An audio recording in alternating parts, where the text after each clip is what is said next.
Բարև ձեզ սիրելի հայրենակիցներ, այս պահին ես գտնվում եմ Մաշտոց Բյուզանտ խաչմերուկի հետնամասում Բաքում և ուզում եմ հանրայնացնել և ցույց տալ մի խնդիր, որը շատ լավ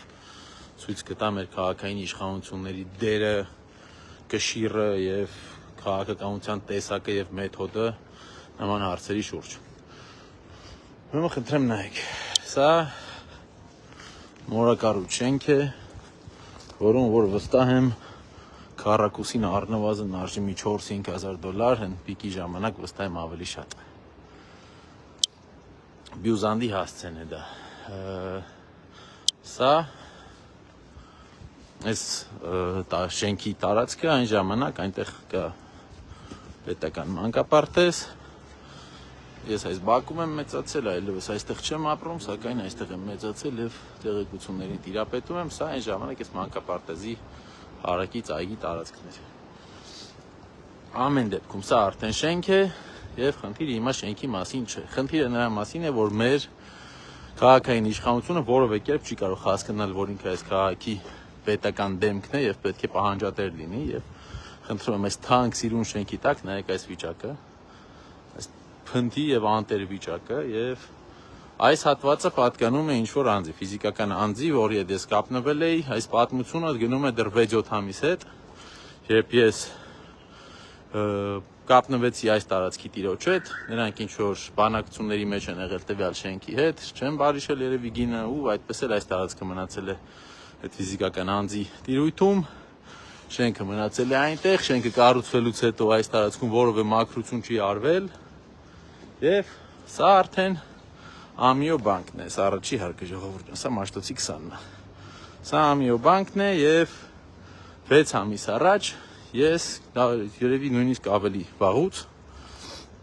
մի հատ այս հատվածն է ցույց տամ, սա այս ամենը բանկի սեփականությունն է, այսա։ Այս փոսը, որում բազում մարդիկ իրենց իրերն են կորցրել, լիքը աղբ կա, այս անտեր վիճակն է, խնդրեմ նայեք։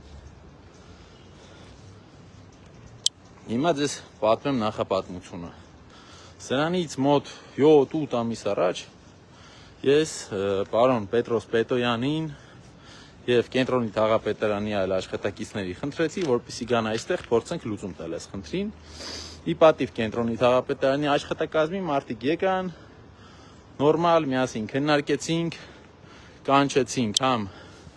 բանկի աշխատողին, համ այս սեփական տան տիրոջը, որը այլևս ինչքան գիտեմ այստեղ չէ, և այս մյուս տարածքի տիրոջը, և փորձեցին գալ հայտարարի։ Տեսեք, այսքան տարածքը փաստացի որևէ բանի համար չի օգտագործում, սենց անտեր մատնված է։ Մի մասը մինչև այստեղ բանկինն է,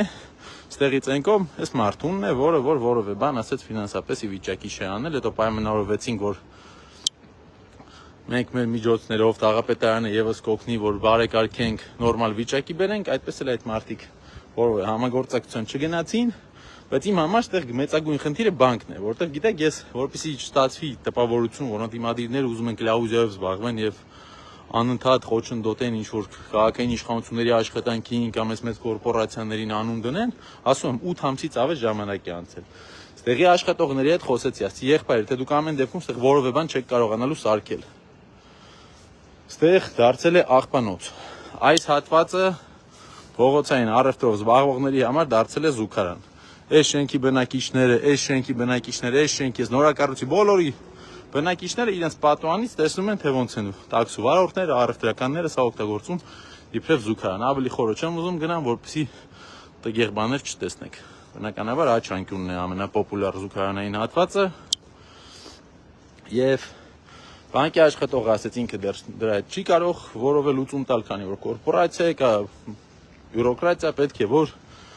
գլխամասում նստող իրենց այդ գույքի կառավարման վարչության պետը այս ամենով զբաղվի, խոսի, ինձ տվեցին իր համարը, ես զանգեցի իր հետ խոսեցի, ինքը ասեց շատ լավ, մարդ կուղարկեմ ամեն բան կանի եւ անցել է 8 ամիս։ 8 ամսում որևէ մեկը որևէ բան չարեց, 2 անգամ եկան գնացին ուղղակի խոսացին, որևէ աշխատանք չկատարվեց եւ խնդրում եմ հասկացեք, որն էր մեր միտքը։ Այսօր մենք ապրում ենք մի քաղաքում, որտեղ որ փողոցի վրա մեքենա կայանելը ապօրինաբար արժի 160,000 դրամ, այսինքն այս շենքի բնակիչները չեն կարողանում իրանց շենքի դիմացը կանգնել, որտեղ որևէ մեկը պատրաստ չէ 160,000 վճարի այդ դրա համար։ Դրա համար այստեղ բավականին ծանրաբեռնված վիճակ է, ես հələ լավ է, որ sense կանգնած են սիրուն։ Սովորաբար այս գծով է sense մեքենաները համար թողելով միասին կանգնում են։ Իմ առաջարկը հետեւյալն էր, քանի որ սա այս ամբողջը բիզնեսներ են, այսինքն միայն բնակիչները չեն կանգնում, բոլոր բիզնեսների աշխատողները եւս իրենց մեքենաները ստեղ են կայանում, եւ սա հանգեցնում է բազում առօրյա կոնֆլիկտների։ Իմ առաջարկը հետեւյալն էր, այս մասը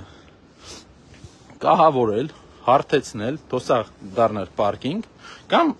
երկրորդ տարբերակը մի տարբերակում մինչև այստեղ պարկինգ էր, հետո արդեն այստեղ մշակում են, երկրորդ տարբերակում ամբողջը մշակել, հարթեցնել, որը կենտրոնի թաղապետարանը եւս համաձայնվեց, այս փոսը փակել, որպեսզի այս աղբանոցը չլինի, այս տարածքը փակել, որպեսզի զուգարան չլինի, եւ ինչու ոչ այս տարածքի վրա ցենց այդտեղ ցախ տակը ֆունդամենտով փոս է, էլի մենակ այս հատվածը չի, ու ցենց խորքով գնում է։ Տեսեք։ Մի շերտ ավելացնեին, որպեսզի հող ավելացնեին ու կանաչ գոտի դառնար, ու ինչու ոչ նաև քննարկվում էր տարբերակը, որ ինչ որ կերպ փակվեր, որ բոլորին տաքսու վարորդներին եւ մնացածին հասանելի չլիներ, այլ միայն բնակիչներին հասանելի լիներ, որպեսզի իրենց թորնիկները, երեխաները իջնեին այստեղ խաղեն։ Թաղապետարանն է ասեց, որ մի քանի կտոր պատրաստ է խաղալիքները ժամանցի համար երեխաների հետ գույքը բերել տեղադրել, բայց որովե բան չեղավ։ Հիմա իմ պատկերացմամբ ասեմ ձեզ, թե ինչու չի եղել, էլ ինչու՞մ է խնդիրը։ Խնդիրը նրանում է, որ Տիգրան Ավինյանը իբրև քաղաքապետ եւ քաղաքացիական պայմանագիր իբրև քաղաքային իշխանություն չունենային կշիռը եւ այն դերը որովե մեծ կորպորացիայի աչքերում, որ կարանան բան պահանջեն։ Այսինքն իրան կարող են տուգանել բոյկոտ անող քաղաքացիներին, տատիկների, պապիկների, ուսանողների, դա իրանց քաշի, իրանց օպոնենտը դա է։ Երբ խոսքը գնում է բանկերի մասին, օրինակ Ամիո բանկը, իդեպ Ամիո բանկը, ասեմ ձեզ, դա նույն հայ բիզնես բանկն է, որ ըստ մամուլում շրջանառվող տեղեկությունների, որը արդեն կարծեմ պաշտոնական փաստ է, 22 թվականին Տիգրան Ավինյանը հայ բիզնես բանկի, այսինքն նույն մինչև ռեբրենդինգ արած Ամիո բանկի տնօրենների խորհրդի անդամ է եղել։ Եվ Տիգրան Ավինյանը մի բանկում, որ նա եղել է տնօրենների խորհրդի անդամ, չի կարողանում այդ բանկին ասել ժողովուրդ, մեկը այս տարածքը չեք օգտագործում։ Հսկայական շահույթ եք աշխատում իբրև բանկ։ Այս բնակիչները ձեր այդ մեքենաների, ձեր շարժի, ձեր ռեմոնտների պատճառով անդադ ունենում են դիսկոմֆորտ։ Մի լավություն արեք, այս տարածքը այսքան մասը բարեկարգեք, թող զուգարան այլևս չլինի։ Բայց իհարկե նման բան չեն անի, կրկին, իրանց քաշային օպոնենտները, բոյկոտ անող տատիկներ եւ ուսանողներն են, մեկ է օրվա հաց վաստակող փոքր խանութների աշխատողները, որ Ավինյանը ուզում է տուգանել, որովհետև դիմացի սառույցը չեն մաքրում։ Իդեպ մի հատ հարց է առաջարկում, օրինակ շնորհակալություն Արևին, որովհետև նայեք, օրինակ այն հատվածը, որ Արևը կա, ամեն ինչ հալել է։ Որտեղ որ չկա, սա սառույցը։ Չգիտեմ, սա ով պետք է մաքրի, ում սրա համար պետք է տուգանեն, արդեն ահագին անցել է։ Մի քանի օր առաջ այս ամենը մեր կա սառույց էր, խնդրեմ։ Եվ այս ամեն ինչը ժողովուրդ ջան, շատ ստույգ ցույց է տալիս, որ գործող քաղաքային իշխանությունը իբրև պետական սուբյեկտ կշիռ չունի եւ պատկերացում չունի իր դերի մասին, որ Սահակյան շինից սկսած Ամիո բանկերով պրծած պետք է պահանջատեր լինեն, այսինքն չպետք է մենակ մունատ գան եւ հաթաթա անեն հասարակ ժողովրդի վրա, այլ պետք է խոսեն այն մարդկանց հետ եւ պահանջեն այն կազմակերպություններից, ովքեր հսկայական շահույթ են հետապնդում մեր քաղաքում։ Եվ կրկին եմ ասում, սա որովե մեծ ծախսերի մասին չէ խոսքը։ Տեսեք, այսքան մաս ուղղակի պետք էր փակել, բնակիչը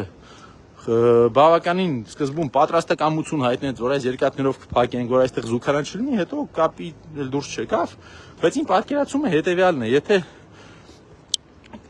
քաղաքապետարանը իբրև պետական սուբյեկտ գասի եղբայր, հարգելի քաղաքացի, սա ձեր սեփականությունն է,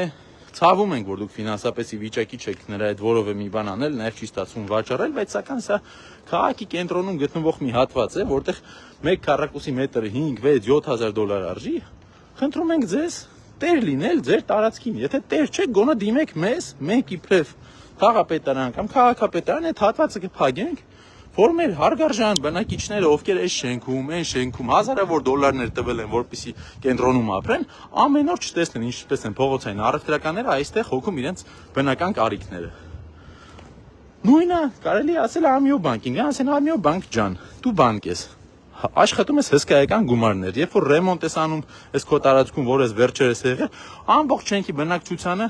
անհանգստություն ես պատճառում։ Բայց մի անգամ է լավ բան արա։ Արի օրինակ ես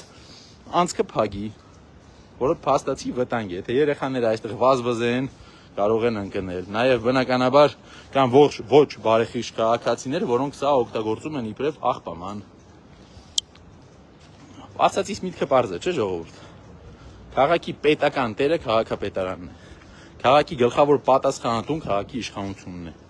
Իրենք պետք է բացի պարգևավճար բաժանելուց եւ իրար գովալուց ու հետո fake show-ներ անելուց յանում շատ մտահոգված են ու լավ աշխատողներին հեսա պատժելու են, բայց փաստացի պարգևավճարներ են տալիս, պետք է տեր լինեն այս քաղաքին։